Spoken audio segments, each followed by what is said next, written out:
Hello Redditors, welcome back to Tales Against Humanity. Now, let's get started. In today's episode, Problem solved after years of waiting. This is a story from yesterday that was told by my friend. She is the manager of day-to-day operations for a publishing company with about 40 employees. After much frustration with IT, she came to me asking if I would help. I knew the job was bigger and more headaches than I could do or wanted. I gave her the name of a reputable MSP who could help.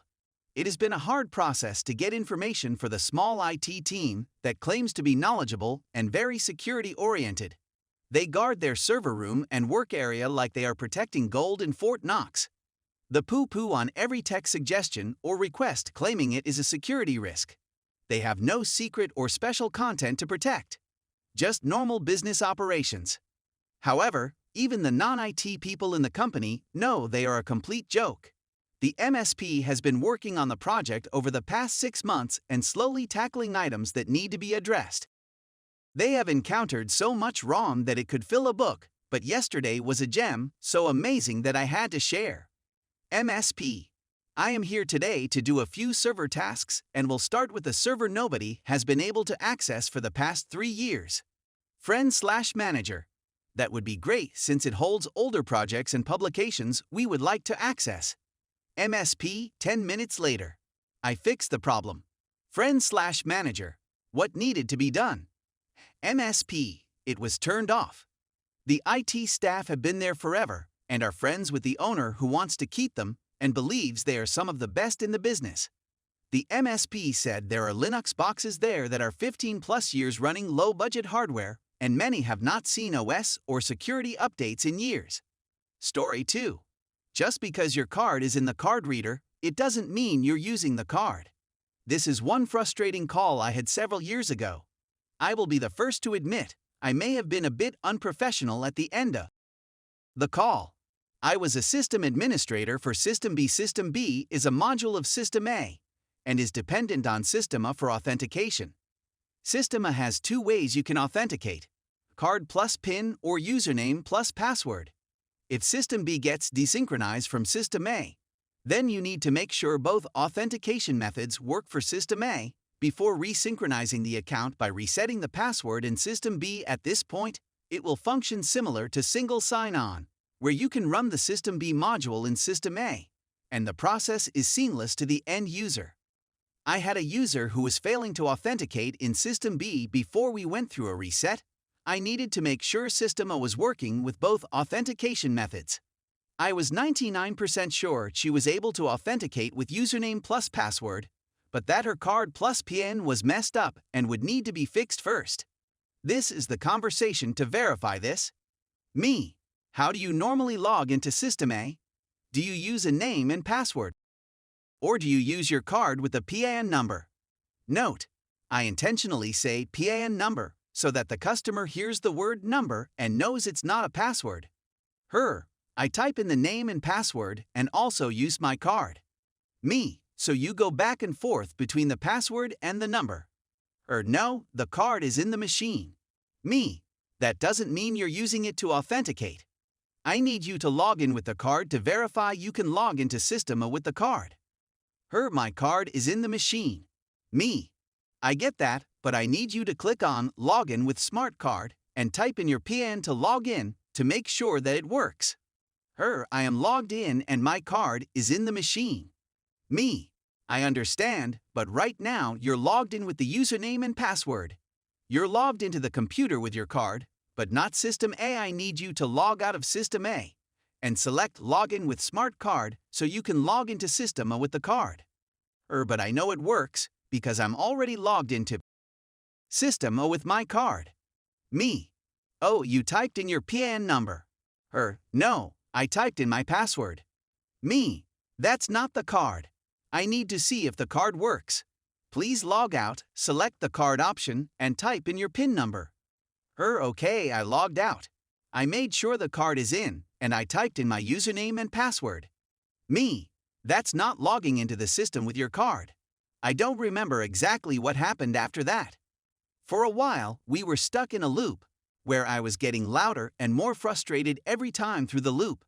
I don't remember how we managed to get her account fixed. I just remember my coworker laughing every time I went through the loop, which didn't help my frustration. Afterward, he told me a similar story that happened to him, which is why he was laughing. My boss also came down the hall to ask if I was all right. I don't know that I was very coherent as I vented to him about the call. I'm pretty sure we figured out something to get her account fixed. But my goodness, that was one of the most frustrating calls I've ever had. Story 3. Great suggestion for internet problems. So, I'm here again. Just to remind you guys, I work for a large tech company, and we provide tech support for a large retail chain. This call came in today from a store. Me. Service desk, my name is Kim Carey, how can I help? User, so a PC from our store doesn't have internet. Me. All right, the internet icon near the clock, does it have a red or yellow icon? User, yes, a red one. I go and probe a little. They have tried different cables, connecting to another port, and stuff like that, nothing seems to work. Me. Okay, I'll have to open a ticket so the team responsible can check it out. User. Can't you just access it remotely and check it yourself? My mind went full derp, and I couldn't control myself, so I answered. Me. How can I remote access a machine with no internet? User, after a pause. Yeah, forget I said that. I opened the ticket, but I left that last part out. But I had to share with you guys. Story 4. Impromptu laptop remodeling. Some years ago, I was working in tech support for a well-known not-for-profit, which had staff traveling to various places in the world to work on regional projects. Given they would be in areas with poor or non-existent internet, and often without even a working phone, they would be provided with a high-spec company laptop loaded up with everything we could think of that might be needed. Cue a laptop that was passed over to me on the user's return with physical damage. The keyboard was mangled, with a large group of keys twisted at all angles, more missing outright. Now, damaged laptops were not uncommon, but aside from the keyboard, this laptop was pristine and working. So I asked them what happened and was given his tale of woe. It was all the airline's fault. He'd packed his laptop on the top of his suitcase and had seen that the baggage handlers drop his suitcase on the tarmac from his window seat. They must have broken it then. He was innocent, not to blame, he swore. This didn't add up for me, but I shrugged and told him to leave it, and I would see what I could do. We had a stock of dead laptops in the back, so I stripped the keyboard from a donor before opening his up. Coincidentally, this also solved the mystery of what had happened. These particular keyboards were mounted on a thin metal plate, and when I pulled the damaged one, I found a near-perfect imprint of a fist in the metal.